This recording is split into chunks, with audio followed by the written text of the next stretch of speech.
मध्य प्रदेश में नगरीय निकाय चुनाव के प्रचार का आज आखिरी दिन है। आज शाम को चुनाव प्रचार थम जाएगा। वहीं आखिरी दिन होने के कारण राजनीतिक दलों के दिग्गज नेताओं ने पूरी ताकत झोंक दी है।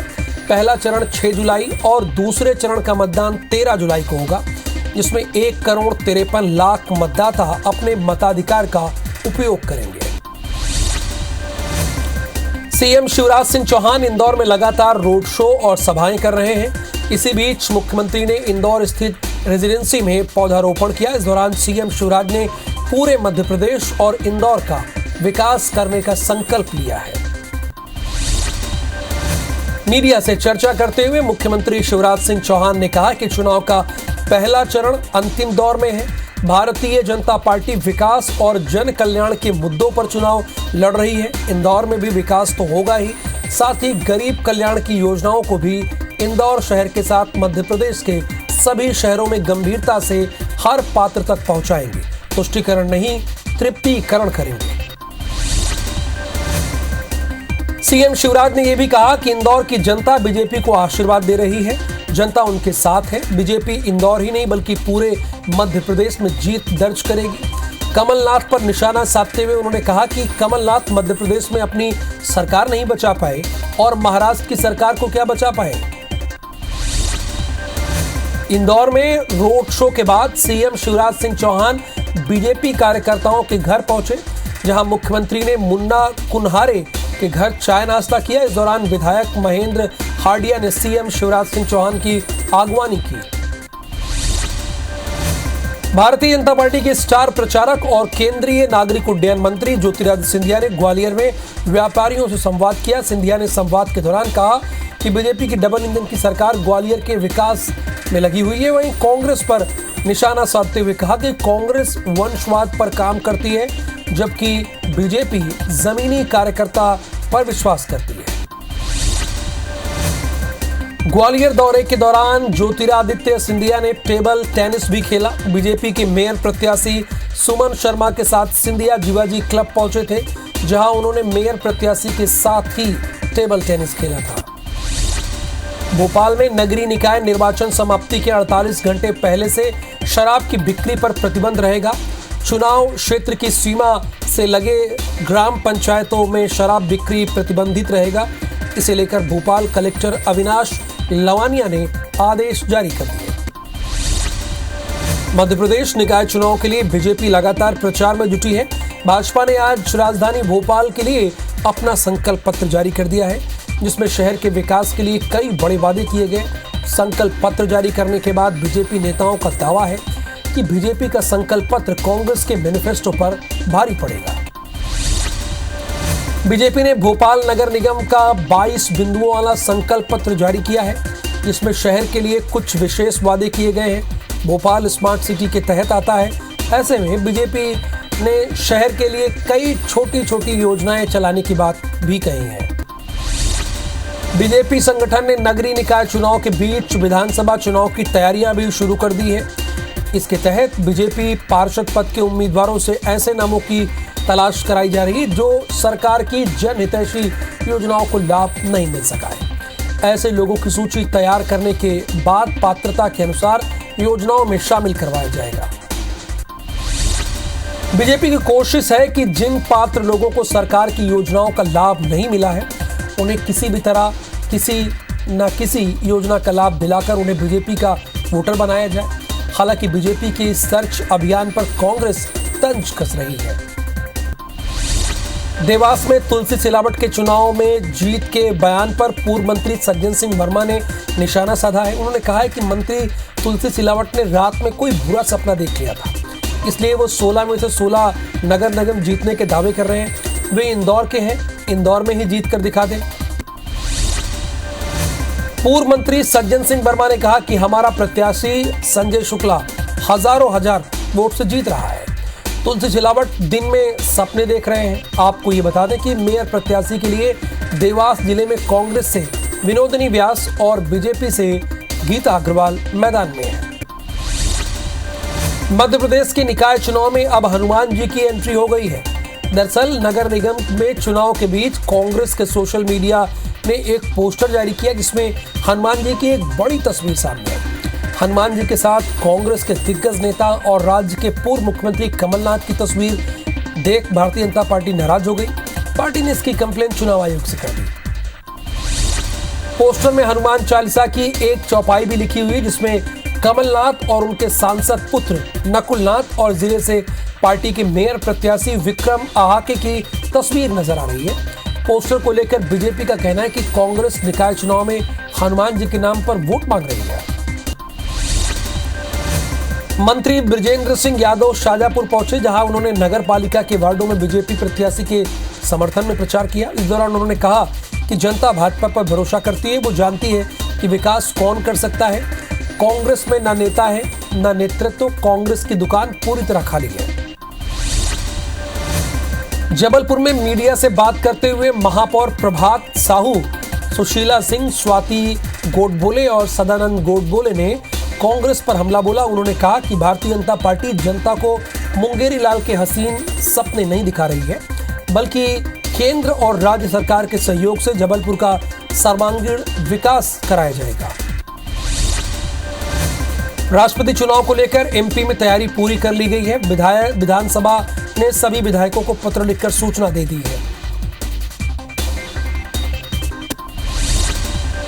मध्य प्रदेश सरकार फिर कर्ज लेने की तैयारी में है। सरकार जुलाई से सितंबर के बीच 10,000 करोड़ का कर्ज ले सकती है। जीएसटी क्षतिपूर्ति बंद होने से मध्य प्रदेश को 12,000 करोड़ रुपए का नुकसान होगा। गृहमंत्री नरोत्तम मिश्रा दतिया पहुंचे, जहां उन्होंने राजघाट कॉलोनी स्थित आवास पर आमजन और हाल ही में पंचायत चुनाव में मतों की गिनती में आगे रहे प्रत्याशियों से मुलाकात करेंगे। गृह मंत्री बड़े बाजार में सिजिरिया समाज की ओर से आयोजित सम्मान समारोह में भी शामिल हुए। दिल्ली नागपुर इंडस्ट्रियल कॉरिडोर अब सागर के बाद नरसिंहपुर सिवनी होते हुए नागपुर नहीं जाएगा। मध्य प्रदेश सरकार ने केंद्र सरकार को इसका रूट बदलने का प्रस्ताव दिया है। इसमें कहा गया है कि कॉरिडोर का मेन रूट तो दिल्ली से सागर तक पहले की तरह रखें।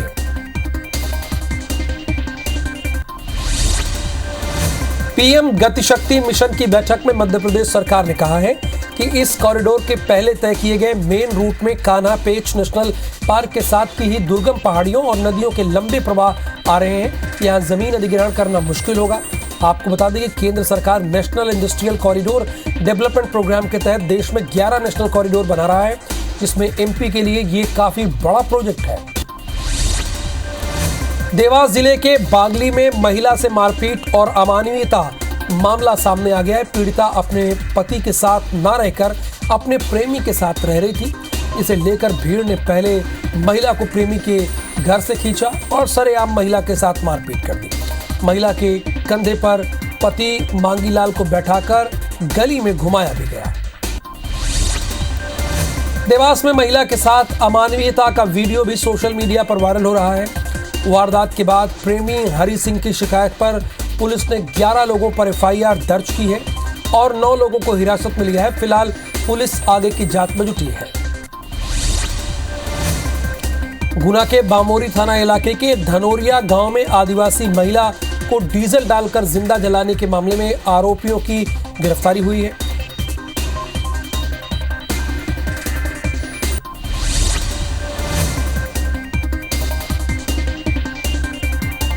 गुना में आदिवासी महिला को जिंदा जलाने के मामले में यूथ कांग्रेस के अध्यक्ष विक्रांत भूरिया का बयान सामने आया है। भूरिया ने कहा है कि दबंग आरोपियों को बीजेपी और प्रशासन का संरक्षण था। बीजेपी और आरएसएस के लोग आदिवासी समाज का शोषण कर रहे हैं। बीजेपी नेता आदिवासी समाज के आंसू पोंछने नहीं गए। सरकार का बुलडोजर क्यों नहीं चल रहा है? बुलडोजर सिर्फ अपने एजेंडे के लिए चलते हैं। भोपाल में निर्दलीय उम्मीदवार संतोष यादव के खिलाफ केस दर्ज किया गया। उन पर सरकारी संपत्ति पर झंडे लगाने पर कार्रवाई की गई है। निर्दलीय प्रत्याशी पर बैरागढ़ थाना पुलिस ने केस दर्ज कर नोटिस जारी कर दिया है। सिंगरौली में जादू टोने के शक में महिला की निर्मम हत्या कर दी गई। 3 युवकों ने महिला को पीट कर मार डाला है। घटना बिंदनगर थाना के सिनेप्लेक्स की बताई जा रही है। सूचना पर पहुंची पुलिस ने मामला दर्ज किया है। हत्या के बाद आरोपी मौके से फरार हुआ है, जिनकी तलाश की जा रही है। मंदसौर में एक बार फिर बदमाशों का बुलडोजर की कार्रवाई की गई। आरोपियों को पनाह देने पर नाहरगढ़ थाना इलाके के संजीत गांव में नगर निगम ने अवैध निर्माण को तोड़ा। अवैध अतिक्रमण के खिलाफ इस कार्रवाई में नगर निगम और पुलिस प्रशासन ने संयुक्त रूप से कार्रवाई की। ओरछा में पुलिस पर हमला करने वाले हमलावरों के घर बुलडोजर चलाया गया। गांव में अवैध रूप से बनाए मकानों को जमींदोज किया गया। कार्रवाई के दौरान राजस्व विभाग के साथ पुलिस का अमला मौजूद रहा। दरअसल पनिहारी गांव में मतदान के दौरान ड्यूटी पर तैनात मोबाइल टीम के सब इंस्पेक्टर पर हमला किया गया था। मध्य प्रदेश में कोरोना के मामले फिर तेजी से बढ़ रहे हैं। 24 घंटे के अंदर कोरोना के 108 मरीजों की पहचान हुई है, जबकि 71 लोग ठीक भी हुए, जिसके बाद एक्टिव मरीजों की संख्या 720 हो गई है।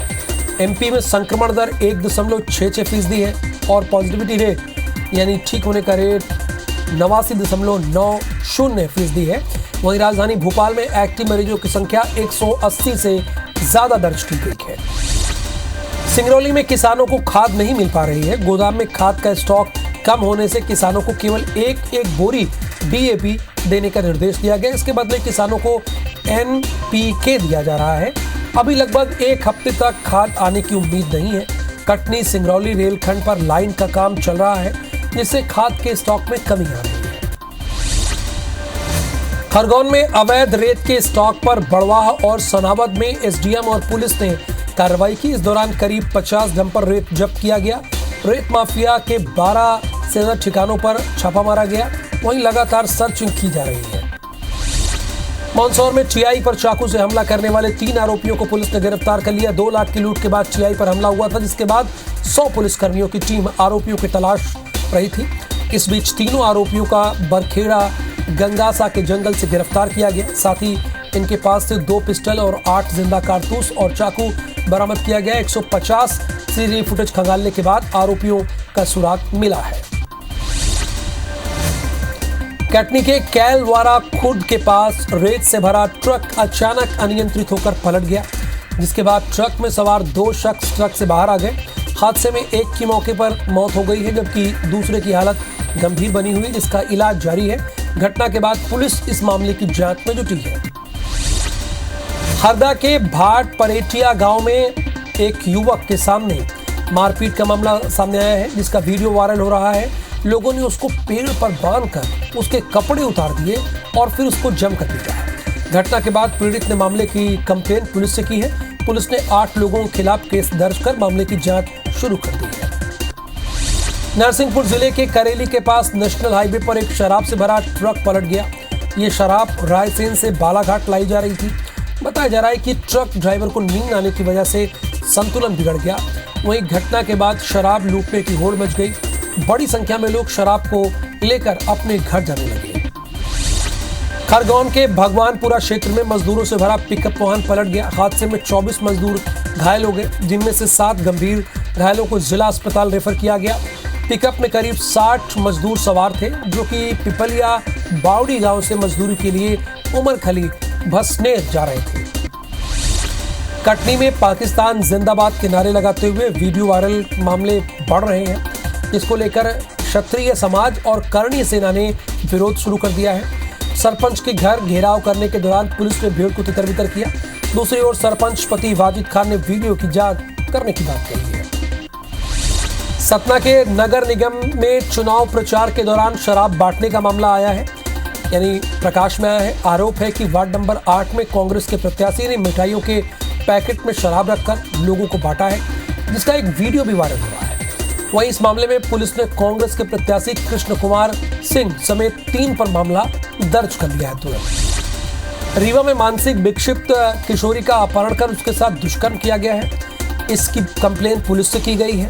आरोपियों को गिरफ्तार भी कर लिया गया। पुलिस ने बताया कि युवती जब अपने घर के बाहर खेल रही थी, तब 2 बाइक सवार बदमाशों ने उसका अपहरण किया और उसके साथ दरिंदगी की।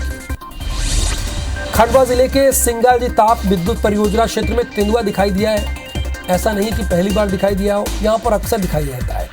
आसपास के गांव में तेंदुओं की बनक है। ग्वालियर में आचार संहिता लागू होने के बाद हथियार की अवैध तस्करी की जा रही है। इस कड़ी में एसपी ने चेकिंग के दौरान अवैध हथियार के साथ 3 बदमाशों को गिरफ्तार किया। तलाशी के दौरान पुलिस को कार की डिग्गी से एक पिस्टल और एक कट्टा मिला है। भोपाल में बिजली बिल व्यवस्था में 2 बड़े बदलाव हुए हैं। बिल भरने की आखिरी तारीख अब 10 दिन रहेगी। पहले ये समय 15 दिन था। कंज्यूमर को पोर्टल और चैट बॉट पर परमानेंट बिल मिलेगा। जबलपुर की जनता एक बार फिर पानी के लिए परेशान हो रही है, यानी होना पड़ सकता है। नर्मदा के किनारे बने रामनगरा वाटर ट्रीटमेंट प्लांट में लीकेज सुधारने का काम तेजी से चल रहा है। इसकी वजह से लगभग 36 वार्डों की 18 पानी टंकियां नहीं भरी जा सकेंगी। इसके चलते आज शाम लगभग आधे शहर में पानी सप्लाई नहीं हो सकेगी। हटा के गैसाबाद में अचानक हुई बारिश ने प्रशासन की पोल खोल कर रख दी है। यहाँ बारिश से उप स्वास्थ्य केंद्र जलमग्न हो गया, जिससे मरीजों को परेशानी का सामना करना पड़ा। परिसर का पानी अस्पताल के अंदर आने से अस्पताल का सामान, वैक्सीन के डिब्बे पानी में तैरते नजर आए। मध्य प्रदेश में मानसून की सक्रियता बढ़ने लगी है। मौसम विभाग ने आज प्रदेश के कई जिलों में भारी बारिश का अलर्ट जारी किया। भोपाल संभाग समेत 25 जिलों में भारी बारिश की संभावना जताई। इसके साथ ही कल भी कई जिलों में तेज बारिश हुई। सागर में 67 मिलीमीटर, छिंदवाड़ा में 26, भोपाल में 24 मिलीमीटर बारिश दर्ज की गई है। मौसम विभाग ने राजधानी भोपाल में भारी बारिश का अलर्ट जारी किया है। मौसम विभाग के मुताबिक राजधानी में आगामी 3 से 4 घंटों में बारिश के साथ ही बिजली गिरने की संभावना है। इसके लिए लोगों को सतर्क रहने की हिदायत दी गई है। मध्य प्रदेश में बारिश के अलर्ट के बीच राजधानी भोपाल में सड़कें जलमग्न हो गई हैं। 1 घंटे की बारिश ने प्रशासन की पोल खोल कर रख दी है। बारिश के कारण नाले उफान पर आ गए हैं और रोड पर पानी ही पानी नजर आ रहा है। इस बीच लोगों को भी आवागमन में परेशानी हो रही है।